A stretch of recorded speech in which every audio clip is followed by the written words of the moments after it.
토요일 아침 20일이죠. 네, 오늘 새벽에 오신 여러분들 주님의 이름으로 축복합니다.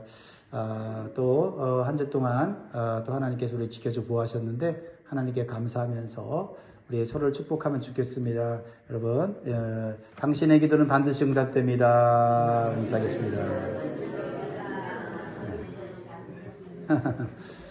네, 여러분들 우리 한 목사님, 우리 부목사님을 통해서 또 귀한 생명의 양식을 계속해서 또 듣고 또 먹은 줄 믿습니다. 이어서 이 에스겔의 말씀을 통해서 우리에게 주시는 귀한 교훈 우리 다시 한번 기억하면서 오늘 우리에게 주시는 기도 제목 말씀의 제목 한번 따라 하실까요? 다시 하나님의 영광이 임하는 삶을 살게 하소서. 아멘. 우리는 흔히 회복된다고 하면 병든 사람이 회복된다라고 얘기를 하죠. 또는 무너진 가정의 경제가 회복되고 또 깨어진 관계가 회복된다라고 말을 합니다. 또한 교회가 회복된다고 하면 눈에 보이는 것부터 우리가 떠올리죠. 사람이 많아지는 것, 재정이 넉넉해지는 것, 건물이 좋아지는 것, 커지는 것, 여러 사역이 활발해지는 것. 물론 이러한 것도 회복이고 또한 이것도 하나님 주시는 축복입니다. 그러나 성경이 말하는 가장 본질적인 회복은 다른 데 있습니다. 그것은 바로 하나님의 영광이 다시 임하는 것이에요. 하나님의 영광이 임할 때 우리의 건강도 의미가 있고, 하나님의 영광이 임할 때 우리의 사역도 의미가 있고, 하나님의 영광이 임할 때 우리가 누리는 영적, 육적 축복도 의미가 있는 것입니다. 영광이 떠나가면 아무리 많이 가지고 있어도, 아무리 건강해도, 아무리 삶이 평안해도 그것은 잠시 있다가 사라지는 안개와 같은 것이에요. 하나님의 영광이 임할 때 모든 것이 보장되는 줄 믿습니다. 그런데 여러분들이 에스겔서를 계속해서 묵상해 하셨겠지만 에스겔서에는 참으로 안타까운 장면이 나오죠. 이스라엘 백성이 하나님을 떠나 우상을 섬기고 성전을 더럽히자 에스겔 10장과 11장에서 어떤 현상이 일어납니까? 하나님의 영광이 성전을 떠나가요. 하나님의 영광이 떠나갔는데 사람들은 모르죠. 여전히 풍요롭게 살고 있고 여전히 내가 하고 싶은 일을 하면서 살고 있기 때문이죠. 그러나 하나님의 영광이 떠나가자 어떤 일이 벌어집니까? 겉으로 볼 때는 성전 건물도 그대로 있고 제사장도 있고 종교의식도 계속 진행이 되었습니다. 그런데 하나님의 영광이 떠나가자 모든 것은 껍데기가 되어지는 것이죠. 껍데기가 되어지다 보니 뭐가 없어요? 그곳에 하나님의 은혜도 하나님의 생명도 사라지게 되는 것입니다. 그래서 어떻게 되죠? 결국은 성전도 무너지게 되고, 그렇죠? 또 나라도 이렇게 되어 포로로 잡혀가는 황폐한 그러한 인생을 살게 되는 것 아닙니까? 그런데 에스겔 43장에 이르러 놀라운 일이 벌어지죠. 환경이 회복됐다, 상황이 좋아졌다가 아니에요. 떠나갔던 하나님의 영광이 다시 돌아왔다는 거예요. 할렐루야. 여러분 환경이 상황이 좋아지기 전에 여러분이 사모해야 될 것은 하나님의 영광이 우리에게, 우리 가정에, 우리 교회에, 우리의 삶에 다시 돌아오기를 기도해야 될 줄 믿습니다. 하나님의 영광이 있을 때 우리의 삶은 영원한 거예요. 에스겔서 43장 4절에서 5절을 읽어보니까 여호와의 영광이 동문을 통하여 성전으로 들어가고 영이 나를 들어 데리고 안뜰에 들어가기로 내가 보니 여호와의 영광이 성전에 가득하더라. 이게 진정한 회복이에요. 하나님의 영광이 성전에 가득할 때 우리는 찬송할 수 있어요. 우리는 감사할 수 있어요. 우리는 평안할 수가 있는 것입니다. 그렇습니다. 나라가 망하고 성전이 무너지고 포로로 끌려간 백성에게 소망이 없었지만 그들의 힘으로는 삶을 다시 재건할 수 없었지만 하나님이 다시 찾아오시니까 다시 회복이 시작되더라는 거예요. 그러니까 우리는 하나님 이 문제 해결해주세요, 저 문제 해결해서 이기보다는 하나님의 영광이 우리의 삶 가운데 다시 회복되게 해주세요. 이 기도를 해야 될 줄 믿습니다. 하나님이 우리 인간이 할 수 없는 것을 보시고 스스로 찾아오셨다. 이게 은혜 아닙니까? 자, 그러면 중요한 것은 그 다음이죠. 하나님의 영광이 성전에 돌아온 직후에 하나님께서는 곧바로 그 성전에서 섬기는 제사장들이 어떻게 살아야 되는지를 말씀하세요. 왜 그럴까요? 하나님의 영광이 회복되었다면 그 영광 가운데 살아가는 사람들의 삶도 반드시 달라져야 하는 겁니다. 은혜를 경험했는데 삶이 예전과 똑같을 수는 없습니다. 하나님의 임재를 경험했는데 가치관이 예전 세상에서 가졌던 기준으로 살 수는 없다 이 말입니다. 우리는 영광만 원하고 회복만 원하는 게 아니라 내가 변화되어야 된다라는 거죠. 그래서 오늘 본문 우리에게 묻습니다. 하나님의 임재를 경험한 사람은 어떻게 살아야 되는가? 어떻게 살아야 되는가? 여러분, 하나님 회복시켜 주십시오 라고 기도하면서 우리는 기도를 바꿔야 돼요. 제가 어떻게 살아야 됩니까? 하나님의 영광이 회복된 공동체가 되려면 세상이 흔들리지 말고 끝까지 믿음의 자리를 지켜야 된다. 비가 오나 눈이 오나 핑계대지 말고 믿음의 자리를 지킬 때 하나님의 영광이 그곳에 머물게 된다. 다시 찾아오게 된다라는 거죠. 15절 보세요. 황폐한 땅, 하나님께 징계받은 삶 속에 하나님의 영광이 다시 돌아올 수 있었던 이유 중에 하나가 뭡니까? 믿음의 자리를 지키던 사람들이 있다는 거예요. 15절 이스라엘 족속이 그릇 행하여 나를 떠날 때에 사독의 자손 레위 사람 제사장들은 내 성소의 직분을 지켰은즉 그들은 내게 가까이 나와 수종을 들되 내 앞에 서서 기름과 피를 내게 드릴지니라 여호와의 말씀이니라. 여러분, 다 하나님을 배반하고 우상 숭배하면서 세상 쾌락을 쫓아 살았어요. 그래도 하나님의 어떤 징계나 어떤 하나님의 어떤 형벌이 없으니까 잘 사는 줄 알았어요. 그런데 그러한 중에도 죄를 멀리하고 우상을 멀리하고 믿음의 자리, 자기 직분을 지키는 자들이 있었다는 거예요. 어디에요? 성소에 있었다. 그게 누구라고요? 오늘 본 말씀엔 사독의 자손들이었다라는 거죠. 하나님께서 기억하신 것은 그들의 능력이나 학식이나 화려한 업적이 아니었습니다. 무엇입니까? 이스라엘 족속이 나를 떠날 때 내 성소의 직분을 지켰다. 여러분, 하나님이 주신 직분 세상에서 볼 때 별거 아니에요. 그런데 하나님은 그 직분을 소중히 여기세요. 왜? 하나님이 주신 거고 그 직분을 소중히 지킬 때 하나님은 다시 그곳에 영광으로 임하시기 때문에 그렇다는 거죠. 지켰다고 하는 것은 보호하다, 파수하다는 뜻입니다. 사랑하는 여러분, 좋은 때에 충성하는 것은 비교적 쉽습니다. 교회가 잘 될 때, 사역의 열매가 눈에 보일 때, 사람들이 알아줄 때, 기도 응답이 잘 될 때 누구나 열심을 낼 수가 있어요. 그러나 우리의 진짜 믿음이 드러나는 순간 언제입니까? 어려울 때죠. 기도해도 변화가 보이지 않을 때죠. 수고해도 알아주는 이가 없을 때죠. 환경이 나빠질 때 함께 있던 사람들이 이런저런 핑계를 대고 변명하고 불평하면서 믿음에서 멀어집니다. 교회를 비판하며 또한 사람들에게 불평하면서 멀어질 수가 있다라는 것이죠. 그때에도 그런 말들이 맞는 것 같아도 그때에도 하나님께서 맡기신 자리를 내가 지킨다면 하나님은 다시 영광으로 임하시고 회복시켜 주시는 줄 믿습니다.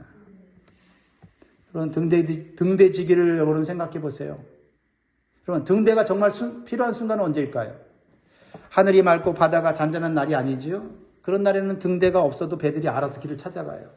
등대가 진짜로 필요한 순간은 폭풍이 몰아치고 안개가 자욱해서 아무것도 보이지 않을 때, 그때 등대가 필요하고 등대지기가 필요한 거 아닙니까? 등대지기가 등대를 밝혀야만, 힘들고 피곤하고 지치고 힘들어도 등대를 비춰야만 어둠 속에 방황하는 배들이 갈 길을 찾는 거 아닙니까? 여러분 가중에 여러분이 힘들고 어려울 때 여러분의 등대의 빛, 진리의 빛, 말씀의 빛을 비춰야 우리 가족들이, 우리 자녀들이 그래도 방향을 잡고 살아갈 수 있는 거 아닙니까? 여러분의 자리를 지키십시오. 그렇습니다. 사독의 자손이 특별했던 것은 남다른 업적을 남겼기 때문이 아니라 모두가 떠나갈 때 떠나지 않고 그 자리를 지켰다라는 거죠. 좋은 날의 열심이 아니라 어려운 날의 충성을 통해서 하나님은 그 영광을 드러내신다라는 겁니다. 성도는 세상의 분위기를 따라가는 사람이 아니라 하나님께서 맡기신 자리를 지키는 사람입니다. 여러분, 가정에서 믿음의 자리를 지키십시오. 여러분, 잘하고 있는 거예요. 내가 정말 잘하고 있나? 믿음의 자리를 지키고 있으면 여러분이 보기에 대단하지 않아도 잘하고 있는 거예요. 오늘 기도의 자리에 나와서 이 자리를 지킨다면 잘하고 있는 겁니다. 우리 서로 격려합시다. 당신 참 잘하고 있어요. 한번 격려합시다. 여러분 참 잘하고 있는 겁니다. 네, 대단한 거 하는 요구하지 않습니다. 믿음의 자리, 기도의 자리, 예배의 자리, 말씀을 읽는 자리 지키면 잘하고 있는 거예요. 하나님, 우리가 대단한 일을 해서 하나님의 영광을 우리에게 드러내시는 게 아니에요. 우리에게 회복의 은총을 주시는 게 아닙니다. 여러분, 이 자리를 사모하십시오. 가정에서 힘들고 어려울 때 눈물을 흘리면서 무릎을 꿇는 거실, 골방, 그곳에 하나님의 영광이 다시 돌아오는 거예요. 하나님 여러분, 어떤 상황 가운데서도 주님 곁에 남아있는 충성된 성도가 되시기를 주의 이름으로 축원드립니다. 그런데 하나님 가까이 남아있는 사람에게 필요한 것이 또 있어요. 무엇일까요? 하나님께 속한 것이 무엇인지를 분별하는 거죠. 하나님이 기뻐하는 것이 무엇인지를 분별하는 거예요. 분별. 하나님의 영광이 회복된 공동체는요, 거룩한 것과 속된 것을 분별해야 돼요. 좋으냐 싫으냐, 내가 좋으냐 싫으냐가 아니라 하나님이 기뻐하느냐 기뻐하지 않느냐, 이것을 가지고 분별을 할 수 있어야만 내가 살고 공동체가 사는 줄 믿습니다. 23절 말씀 같이 있습니다. 23절 시작. 내 백성에게 거룩한 것과 속된 것의 구별을 가르치며 부정한 것과 정한 것을 분별하게 할 것이며.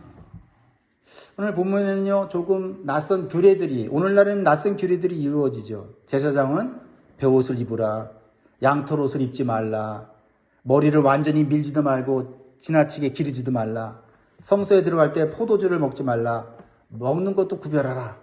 아주 하나님께서 구체적으로 세세하게 말씀을 하십니다. 여러분, 하나님은요, 구체적이고 세세하게 우리의 삶을 가르쳐 주세요. 네. 대충 사는 게 아닙니다. 내가 좋으면 하나님이 좋고 내가 싫으면 하나님이 싫다. 그런 식으로 우리가 신앙생활 하면요, 신앙이 순수하게 견고하게 자라날 수가 없어요. 하나님이 기뻐하시는 것 뭔가, 하나님이 원하시는 건 무엇인가, 우리가 입는 거, 먹는 거, 우리 행동하는 모든 게 다 하나님의 말씀에 다 기록되어 있습니다. 그것이 통제처럼 느껴진다고요? 그럴 수 있어요. 그러나 그것이 우리를 살리고 우리를 주 안에서 자유케 하는 거예요. 여러분, 경험하신 분들은 알 거예요. 그렇죠? 하나님 말씀대로 사는 거, 하나님 말씀을 잘 모를 때는 힘들고 복잡하고 통제되는 것 같은데, 하나님 말씀대로 살아보니 그 말씀대로 살 때 능력이 나타나고 지혜가 나타나고 마귀가 물러나고 복잡한 일들이 술술 풀리고, 결국 말씀이 우리를 회복시키고 살리는 건 아닙니까? 하나님께서 왜 세세하게 우리의 삶에 이런 입는 거, 또 먹는 거, 또 행동하는 것까지 하실까요? 한 가지예요. 거룩한 것과 속된 것을 구별하고 정황한 것과 부정한 것을 분별하는 거예요. 분별하는 거예요. 분별. 하나님의 백성은요, 모든 것을 세상 사람들과 똑같은 눈으로 봐서는 안 된다라는 겁니다. 무엇이 하나님께 속한 것인지, 무엇이 하나님을 기쁘시게 하는 것인지, 무엇이 우리의 영혼을 살리고 무엇이 우리를 하나님에게서 멀어지게 하는지를 분별해야 한다라는 겁니다. 에스겔서 22장을 여러분 보셔서 아시겠지만, 과거의 제사장들이 잘못한 게 뭐예요? 거룩한 것과 속된 것을 구별하지 않았고 정한 것과 부정한 것을 백성에게 가르치지 않았어요. 그건 좋으면 좋은 거다, 그렇게 가르친 거예요. 본인들도 그냥 자기 좋은 대로 행동한 거예요. 그러다 보니까 자신도 죽고 백성들도 죽는 것입니다. 여러분, 오늘날 시대도 가장 큰 문제가 이와 같아요. 지식과 정보가 넘쳐난 시대 아닙니까? 인터넷 검색, AI로 검색 한번 하면 수많은 답이 나오지 않습니까? 수많은 정보가 오지 않습니까? 진짜 문제는 무엇이에요? 그 많은 정보 가운데 무엇이 참이냐? 무엇이 옳으냐? 무엇이 우리의 생명을 살리느냐 아닙니까? 지식의 양이 아니라 분별력이 중요하다는 거예요. 분별력. 이 분별력은 AI가 주지 않습니다.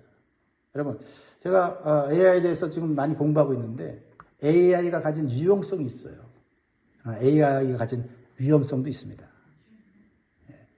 그래서 우리는 이 AI의 시대에 우리는 분별력을 가져야 돼요. 분별력을 가져야 돼요.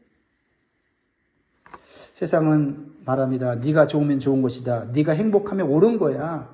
많은 사람이 하면 괜찮은 거야. 그러나 성도는 다르게 물어야 됩니다. 하나님 말씀은 뭐라고 하시는가? 이 선택이 하나님을 영화롭게 하는가? 이것을 통해 내가 하나님께 가까이 가는가? 아니면 하나님부터 멀어지고 있는가? 이것이 내 욕망을 키우는가? 아니면 그리스도를 닮게 하는가?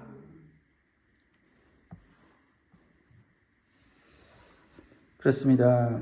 바닷물은 겉으로 보기에 분명한 물이죠. 목마르면 막 마시고 싶지 않습니까? 천지에 물이 있는 거 아닙니까? 근데 그 바닷물을 마시면 마실수록 갈증은 해결되지 않고 오히려 심해져요. 그렇죠? 여러분, 인터넷으로 검색하고 AI로 검색해 보세요. 끊임없이 알고리즘에 의해서 이것저것 보다가 보면은 하루가 쉽게 허무하게 지나갈 때가 있죠. 그러나 우리의 마음 가운데는 참된 평안이 있으니까 오히려 두려움이 있고, 불안이 오고, 그렇죠? 어떻게 살라는 말인가 하는 질문만 생기지 않습니까? 모두가 좋다고 해서 그것이 내 영혼에도 좋은 것은 아닙니다. 그러므로 우리 부모들은 우리 자녀들에게 이것 하지 말라 명령하는 것만으로는 부족한 시대가 됐어요. 왜 그래야 하는지 말씀으로 가르쳐야 합니다. 자녀들 스스로 하나님은 이것을 어떻게 생각하실까라는 것을 생각할 수 있어야 돼요. 여러분, AI 시대에 가장 치명적인 위험이 뭔지입니까? 생각 못하게 하는 거.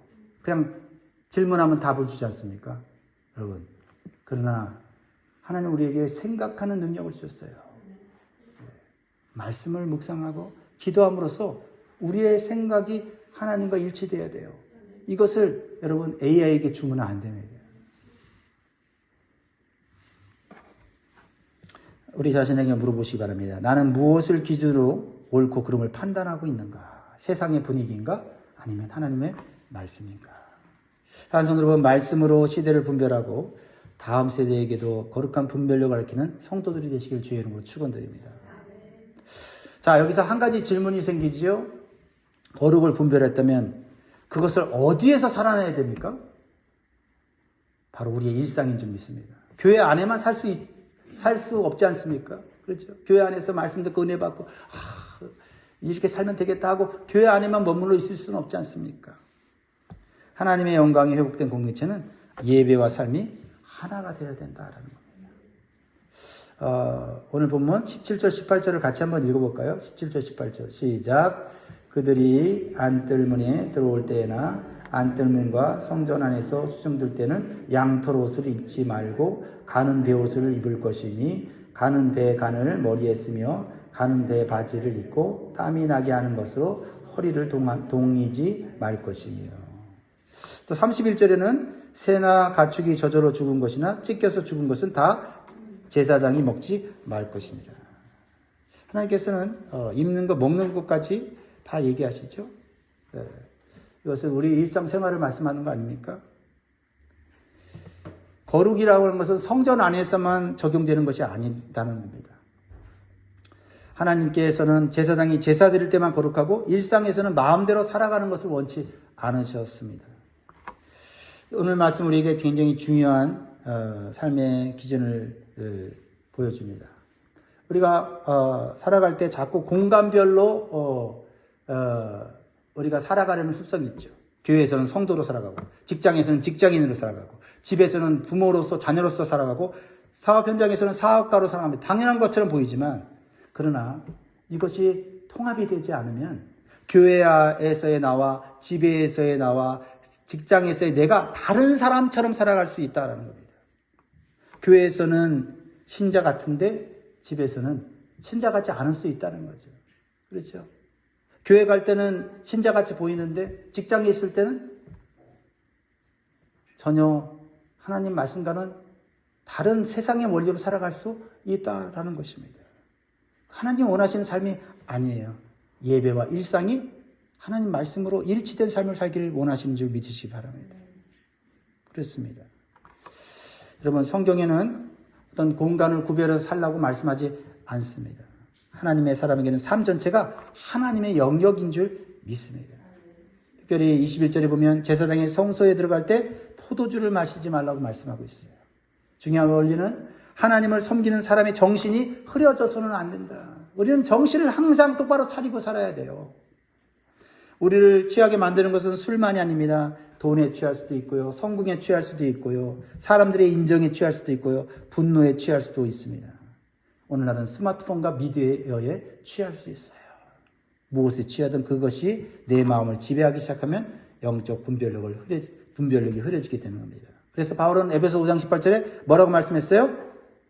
술 취하지 말라. 이는 방탕한 것이니 오직 성령으로 충만함을 받으라. 성도는요, 성령 외에는 다른 것에 취해서는 안 돼요. 오늘 우리는 이런 질문을 해야 합니다. 지금 내 마음을 가장 많이 지배하는 것은 무엇입니까? 세상의 물질인가? 아니면 성령인가? 한번 우리 자신을 점검해 볼 수 있기를 바랍니다. 성도 여러분, 우리의 신앙은 주일만의 신앙이 아니라 주일로 시작해서 일주일 내내 우리의 신앙은 하나님 중심, 말씀 중심으로 살아가야 될 줄 믿습니다. 자, 마지막으로 하나님 말씀으로 또 성령으로 살아갈 수 있는 힘은 어디서 나올까요? 이 본문 말씀의 마지막으로 우리에게 가장 깊은 답을 주죠. 네 번째로 주시는 교훈은 하나님의 영광이 회복된 공동체는 하나님을 나의 기업으로 삼아야 된다. 하나님을 나의 기업으로 삼아야 된다라는 겁니다. 28절 읽고 우리 마무리해 보겠습니다. 28절 시작. 그들에게는 기업이 있으니 내가 곧 그 기업이라. 너희는 이스라엘 가운데에서 그들에게 산업을 주지 말라. 내가 그 산업이 됨이라. 오늘 본문에서 가장 아름다운 구절이라고 말할 수 있어요. 이스라엘의 다른 지파들은 가나안 땅을 기업으로 받았습니다. 그런데 제사장들에게는 하나님께서 이렇게 말씀하십니다. 내가 곧 그 기업이라. 하나님의 기업이라는 거예요. 그러니까 얼핏 보면은요, 제사장들이 손해보는 것처럼 느껴질 수가 있어요. 다른 사람들은 땅도 있고, 재산도 이렇게 하나님이 주셔서 풍성하게 사는 것 같은데, 성소에서 일하는 이 제사장들은 너희들에겐 땅도 없다. 너희는 재산도 없다. 그러니까, 그러면서 하나님이 내가 네 기업이다. 어떻게 보면, 그렇죠?